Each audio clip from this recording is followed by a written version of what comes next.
Doctor Fauzia ہمارے ساتھ اس وقت ہیں ٹیلی فون لائن پر ناروے سے. جی ڈاکٹر فوزیہ السلام علیکم. ہاں جی وعلیکم السلام. میرا سوال یہ ہے کہ ایک برٹش آتھر ہے کارن آرمسٹرانگ, اس کی ایک کتاب ہے محمد. اس نے یہ لکھا ہے کہ رسول کریم صلی اللہ علیہ وسلم نے جب ہجرت کی مدینہ میں, اس کے بعد چونکہ مسلمانوں کا اکنامیکل سٹیٹس کافی خراب ہو گیا تھا, اس لیے رسول کریم صلی اللہ علیہ وسلم نے اس کو ٹھیک کرنے کے لیے قافلے بھیجے, جو کہ وہ لوگوں کو بھیجا قافلوں کی صورت میں جو ان قافلوں پر حملہ کرتے تھے جو مکہ سے یمن یا شام کی طرف جاتے تھے تجارت کی غرض سے, تاکہ وہ لوٹ مار کریں اور پھر مسلمانوں کا اسلامک سٹیٹس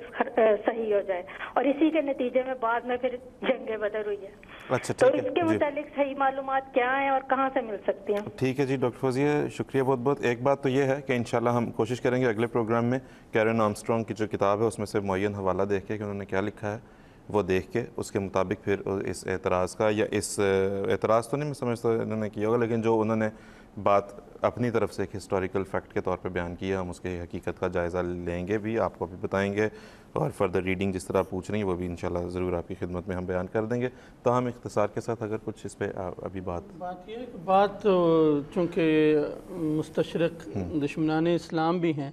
اور بعض اوقات بات کو ذرا شوگر کوٹڈ کر کے اسلام کے خلاف پیش کرتے ہیں لوگوں میں. بات یہ ہے کہ نبی کریم صلی اللہ علیہ وسلم کو کوئی لالچ نہیں تھا مال کا, وہ تو اپنے مال و اسباب سب چھوڑ کے مدینہ آ گئے تھے اپنے دین کو بچانے کے لیے. ان لوگوں کو تھا جو آپ کو 250 میل 270 میل مدینہ میں آ کے آپ پہ حملہ کرتے تھے اور سارے عرب میں آگ لگاتے تھے, اور پھر یہ پیسے کیا نام ہے جو تجارتی قافلے تھے ان کے جو پیسے تھے وہ اکٹھے کر کے مسلمانوں کے خلاف جنگ کرنے کی تیاریاں کر رہے تھے, اور بعض جگہ پہ مسلمانوں کو مارتے بھی تھے جو مدینہ سے باہر تھے. تو ان کا سد باب کرنے کے لیے نبی کریم صلی اللہ علیہ وسلم بعض اوقات سرایہ بھیجا کرتے تھے. اور اس وقت بھی جو جنگ بدر سے پہلے جو قافلہ آ رہا تھا شام سے, اس کے بارے میں وہ قافلہ رستے میں مختلف عرب قبائل کو مسلمانوں کے خلاف ابھارتا آ رہا تھا, اور اس کا جو سرمایہ تھا وہ بھی انہوں نے مسلمانوں کے لیے جنگ کے لیے تیاری کے لیے خرچ کرنا تھا, یہ ان کے منصوبے تھے.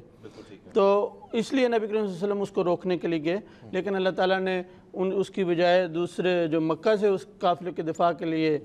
آیا تھا ابو جہل, اس سے ٹکراؤ کروا دیا. بہت شکریہ. جس طرح کہ میں نے کہا تفصیل کے ساتھ انشاءاللہ ہم بالکل اگلے پروگرام میں ضرور بات کریں گے ڈاکٹر فوزیہ اس پہ بات بھی ہوا. جی بالکل فوزیہ شاہ صاحب نے بلکہ لندن سے فون کر کے یہ کہاں آپ پڑھ سکتی ہیں, یہ سیرت خاتم النبیین مرزا